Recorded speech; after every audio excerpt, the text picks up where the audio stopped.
Okay जी, next numerical में 7। Two tuning forks exhibit beats at a beat frequency of 3 hertz. दो tuning fork को दो tuning fork को इकट्ठा जब वो स्ट्राइक किया गया, चलाया गया, बजाया गया, तो जिनसे जो बीट फ्रीक्वेंसी है वो 3 hertz I. The frequency of one fork is 256 hertz.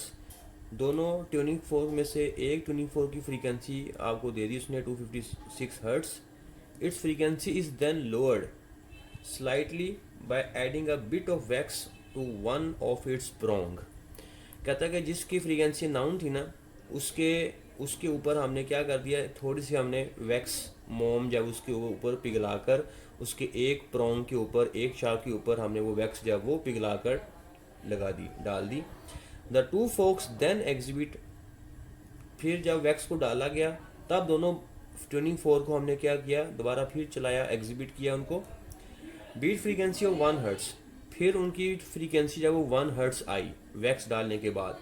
Wax डालने से पहले कितनी थी, 3 हर्ट्ज थी, ठीक है जी, बीट फ्रीक्वेंसी। और जब एक ट्यूनिंग फोर्क के ऊपर हमने वैक्स को डाला तब बीट फ्रीक्वेंसी कितनी आई, 1 हर्ट्ज।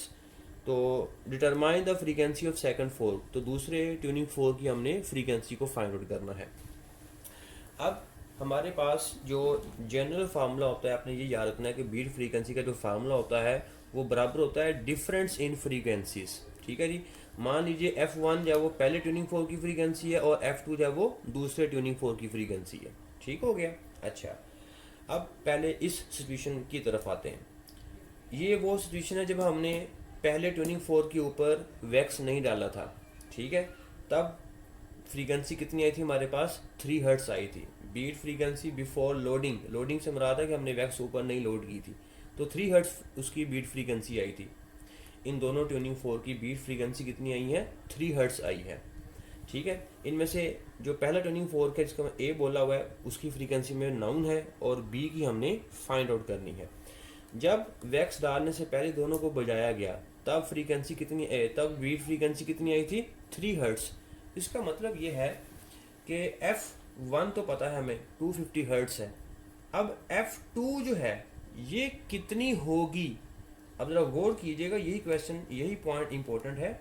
आप देखें F1 का तो हमें पता है कि वो 256 हर्ट्ज है, ठीक हो गया। तो अब बीट फ्रीक्वेंसी कैसे निकालते हैं, डिफरेंस लेकर निकालते हैं। इसका मतलब कि 256 का इसकी फ्रीक्वेंसी के साथ डिफरेंस कितना होगा, 3 हर्ट्ज के बराबर होगा।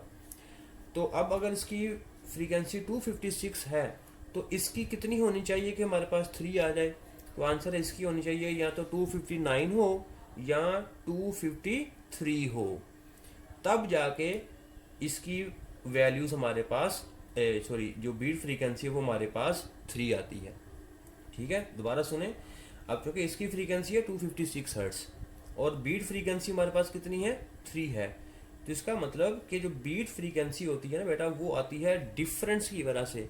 इसका मतलब कि इसका और इसकी फ्रीक्वेंसी का अगर हम डिफरेंस लें तो क्या आंसर आना चाहिए, 3 आना चाहिए। तो 3 आंसर कब कब पॉसिबल हो सकता है, जब इसकी फ्रीक्वेंसी या तो 259 हो, ठीक है, या इसकी फ्रीक्वेंसी कितनी हो, 259 हो या 253 हो।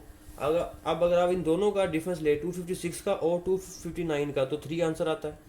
और अगर 256 का और 253 का डिफरेंस ले तो भी आंसर 3 आता है। इसका मतलब कि दूसरे ट्यूनिंग फोर्क की जो पॉसिबल वैल्यूज हो सकती हैं वो ये 2 हो सकती हैं, ठीक है। अब इसी चीज़ को ज़रा मैथमेटिकली देखते हैं, वो कैसे लिखेंगे हम, कि जो इसको ऐसे लिखेंगे F1 minus F2 is equals two plus minus n, ठीक है। n से मुराद यहाँ पर होगा नंबर ऑफ बीट्स, ठीक है। n से मुराद यहाँ पे क्या होगा, नंबर ऑफ बीट्स। अब नंबर ऑफ बीट्स किस पे डिपेंड करती हैं, दोनों फ्रीक्वेंसीज के डिफरेंस पर।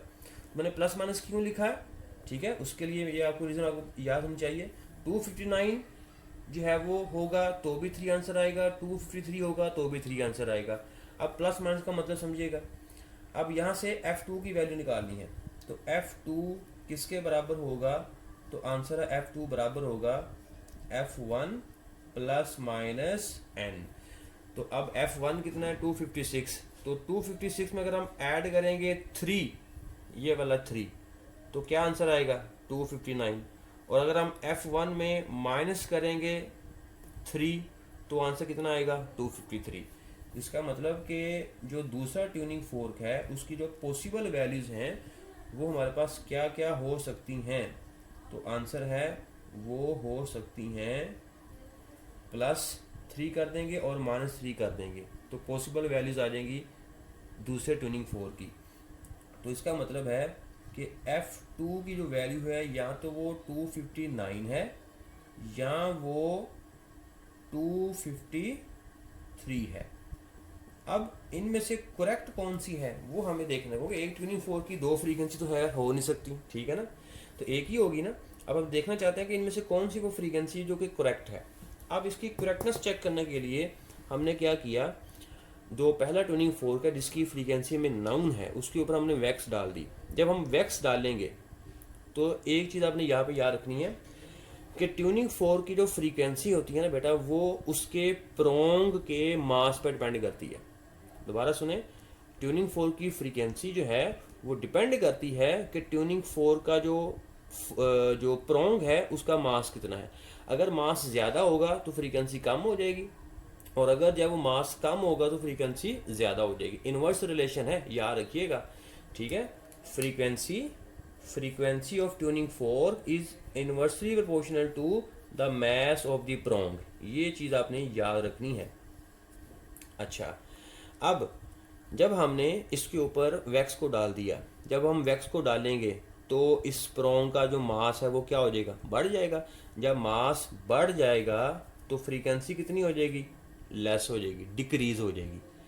अब इसकी फ्रीक्वेंसी तो में नाउन है जो कि है 256, तो मास को डालने पर वैक्स को डालने पर मास बढ़ जाएगा। जब मास बढ़ेगा तो फ्रीक्वेंसी क्या हो जाएगी, कम हो जाएगी।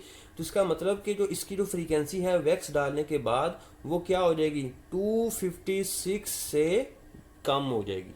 अब कितनी कम होगी वो तमाम पॉसिबल वैल्यूज हम यहाँ पे लिख लेते हैं कि इसकी जो फ्रीक्वेंसी है वो कम होकर या तो 255 भी हो सकती है, 254 भी हो सकती है, 253 भी हो सकती है, 252 भी हो सकती है, 251 भी हो सकती है, 250 भी हो सकती है, एंड सो ऑन।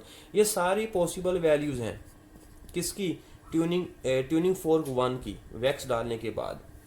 अच्छा, अब जब हमने वैक्स डाला तब हमारे पास जो बीट फ्रीक्वेंसी है वो हमारे पास कितनी आती है, 1 आती है। तो बीट फ्रीक्वेंसी कैसे निकालते हैं, डिफरेंस लेकर। अब हम इन दोनों ट्यूनिंग फोर्क का डिफरेंस लेंगे।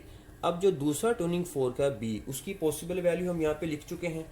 इसकी पॉसिबल वैल्यू कितनी हो सकती है, यहाँ तो उसकी पॉसिबल वैल्यू हमारे पास है 259 है, या हमारे पास इसकी जो पॉसिबल वैल्यू है वो कितनी है, 253 हर्ट्स है। अब हम इन दोनों का डिफरेंस लेंगे, दोनों ट्यूनिंग फोर्क की फ्रीक्वेंसी का डिफरेंस लेंगे। अब इसकी फ्रीक्वेंसी ये वाली रेंज में आ रही है और इसकी फ्रीक्वेंसी ये वाली रेंज में आ रही है। अब पहले 259 को पकड़ो, 259 को इन तमाम फ्रीक्वेंसी के साथ कंपेयर करो, डिफरेंस लो, तो देखते हैं क्या आंसर 1 के बराबर आता है कि नहीं आता। तो जब 259 और 255 का डिफरेंस लेंगे तो आंसर क्या आएगा, 4। 1 नहीं ना आया। 259 का 254 का डिफरेंस लें तो आंसर क्या आएगा, 5, अगेन 1 नहीं आया। 259 का 253 के साथ डिफरेंस लें तो हमारे पास आंसर क्या आएगा, 6 आएगा। इस तरह 252 के साथ डिफरेंस लेंगे तो 7 आएगा, 251 के साथ डिफरेंस लेंगे तो 8 आएगा, 250 के साथ डिफरेंस लेंगे तो 9 आएगा। मतलब कि अगर हम 259 वाली वैल्यूज यूज करें दूसरे ट्यूनिंग फोर्क के लिए तो बीट फ्रीक्वेंसी की वैल्यू 1 नहीं आती। ठीक हो गया। तो इसका मतलब कि जो दूसरा ट्यूनिंग फोर्क है उसकी फ्रीक्वेंसी 259 तो हो ही नहीं सकती, क्योंकि अगर 259 होती तो आंसर 1 आना चाहिए था। इन तमाम किसी के साथ भी आंसर 1 नहीं आ रहा। अगर किसी एक के साथ भी आता तो हम वो वाली वैल्यू मान लेते, लेकिन 259 वाली वैल्यू यूज़ करते हुए आंसर 1 आ ही नहीं रहा। ठीक है, इसका मतलब कि दूसरे ट्यूनिंग फोर्क की फ्रीक्वेंसी 259 नहीं हो सकती। अब 253 रह गई है। अब 253 का इन तमाम पॉसिबल वैल्यूज़ के साथ कंपैरिजन करें, डिफरेंस लें। अब अगर 253 का मैं लेता हूँ डिफरेंस 255 के साथ, तो आंसर कितना आएगा, 2 आएगा।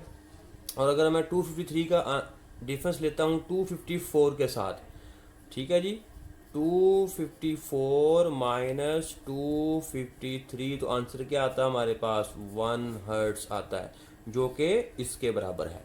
इसका मतलब कि 253 वैल्यू करेक्ट होगी दूसरे ट्यूनिंग फोर्क के लिए, जिसकी मदद से बीट फ्रीक्वेंसी का आंसर क्या आया, 1 के बराबर आया। ठीक हो गया। इसका मतलब कि जो दूसरा ट्यूनिंग फोर्क है उसकी फ्रीक्वेंसी कितनी होगी, frequency of second tuning fork must be equals to 253 hertz।